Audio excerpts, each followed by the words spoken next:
Magandang buhay, narito naman tayo sa Faith on Puso at Salamat para sa ating kapulisan. Sa ating mga kapulisan, alam namin ang bigat ng tungkulin dinadala ninyo. Ang madalas na pag-alis sa piling ng pamilya, ang pagharap sa tensyon, at ang tahimik na tapang sa gitna ng gulo. From our hearts, thank you for serving with courage and compassion. Let all that you do be done in love. In 1 Corinthians chapter 16, verse 14. In every moment you choose patience over anger, duty over comfort, and service over self.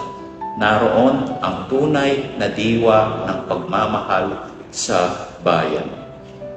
These acts, often unseen and unrecognized, become living prayers. They remind us that love is not merely spoken.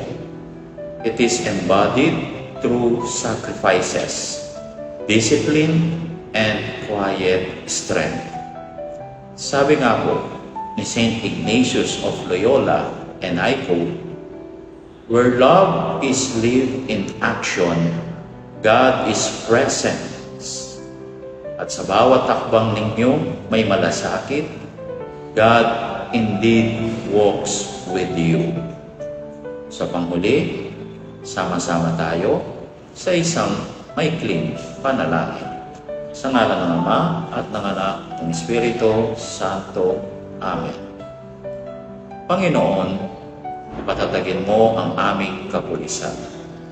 Ipagkaloob mo ang lakas, karunungan at pusong matatag sa paglilingkod.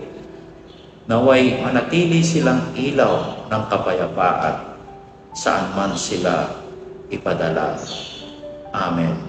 Sa ngalan ng Ama at ng Anak at ng Espiritu Santo. Amen.